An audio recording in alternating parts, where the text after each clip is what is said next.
재즈 피아노를 연주한다는 게 어떤 의미인지 인터넷에 올려져 있는 질문들을 답변하는 시간입니다.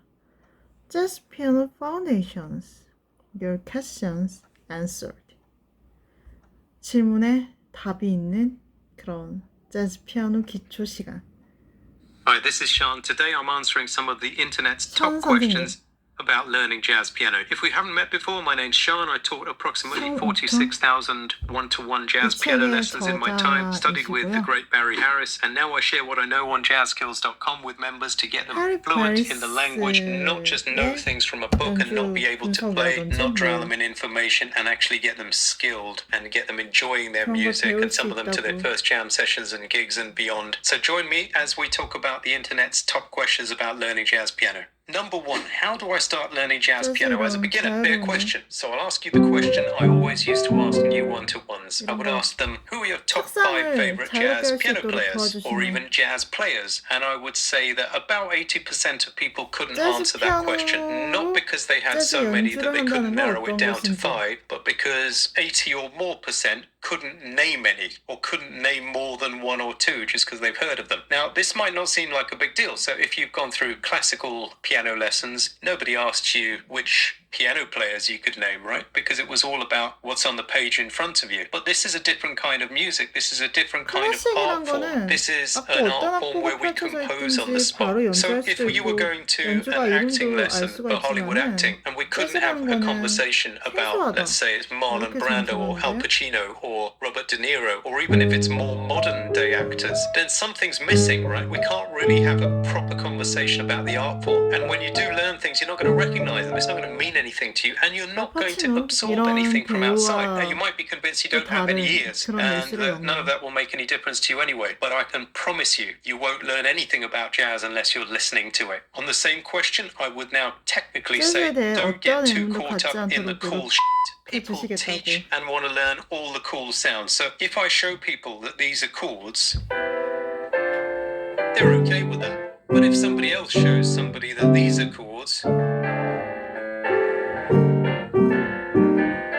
then suddenly they want to learn the second thing, right? But unless you have some sort of fundamentals and foundation in your raw ingredients, the rest is just stylistic. And I get person after person on Jazz Skills who spent 5 years, 10 years, 20 years trying to play jazz from all the common advice and have got nowhere until we sit down and find a fun way to work through the fundamentals and not just know them in your head, but get skilled in them so you can speak them as a fluent language. We're going to look at what those fundamentals are as well. I would say jazz books and jazz teachers in general are terrible, well-meaning, but generally terrible at separating style from substance or essentials, and will normally show you what they're doing rather than what you need to know, what you need to be working on at your level. So find a way to work those things. Don't worry, one of the following questions is going to show you what some of those things are.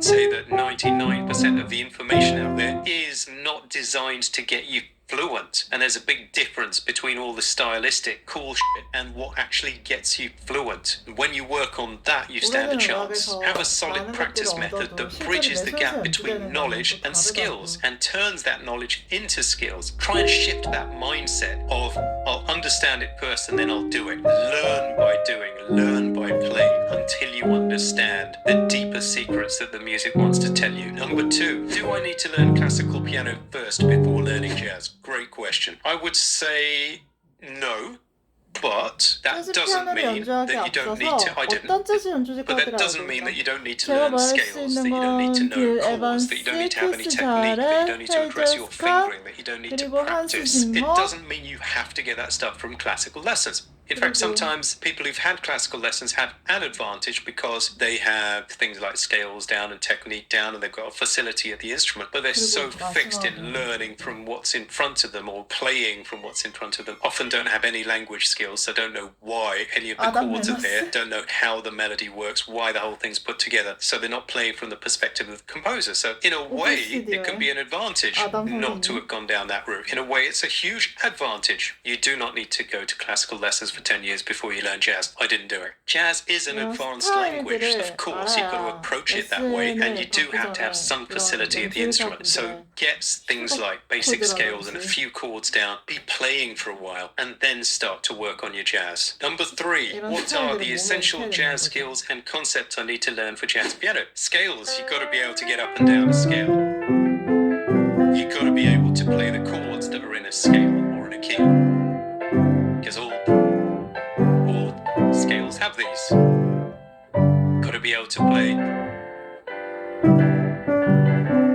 common progressions that go in them. You've got to be able to play progressions that lead to chords in that scale. So for example, this is D minor 7 in the key of C, because all these chords are in the key of C. And we have this progression, which I teach elsewhere, so I'll link it rather than going over all that ground. But the whole job of that progression, it looks like it's got notes not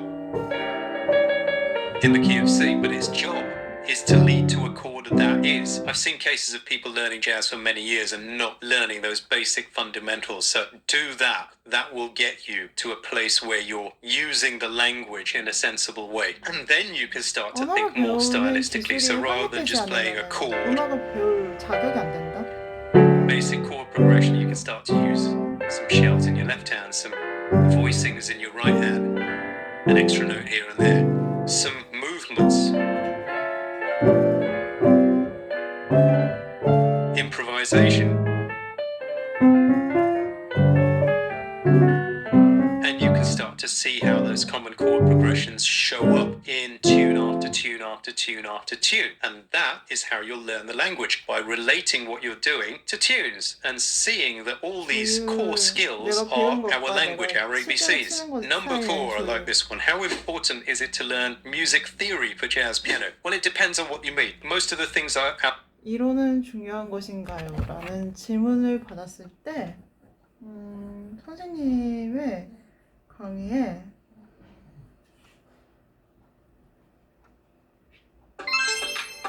헤즈스캇의 연주인지 모르겠지만은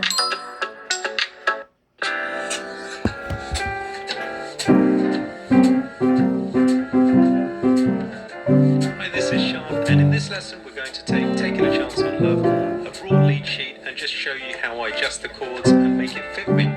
This will be from a bigger group of Lessons for Jazz Skills members about how the tune works and how to voice it, play movements, improv, all that kind of thing. Please do give this video a like, it really helps to push it out on YouTube, and please subscribe and hit the notification bell. And with that, I'm ready to begin. So I've done really nothing to this lead sheet on the right here, except just place 4 bars per line, which is what I like as a jazz musician. There's a few reasons I suppose we do that. For me, I like the layout of it. It looks clean, and also it allows me to just see my sections very quickly. This is an AABA tune, which means 4 sections of 8 bars each.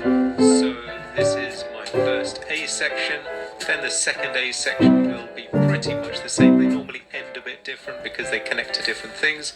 B sections normally go off somewhere else. There's my 8 bars of B, and finally there's my 8 bars of A. I love making sure that students know how to spot things like this, what we call form, because once you can do that, you learn 8 bars and you know 3/4 of the song, right? It makes a lot of sense. So anyway, what we have here on the left is the original chord changes to the tune. And we're just going to reconcile these and see what we can figure out before anyone says, but you played something else. I saw you played something else. You're right. That's just my natural playing style. I am not looking for lead sheets to reflect everything I play because I don't know what I'm going to play. I'm a jazz musician. This is not an arrangement or a score. It is a lead sheet, a blueprint. And in fact, I want to take out some of the chords that are extended to leave me free. I don't really like having anything past 7. That's something I learned from Barry Harris. It doesn't mean that we don't play interesting chords and movements. I mean, look at these original chord changes. You don't even have a 7th or a 6th or anything on that C.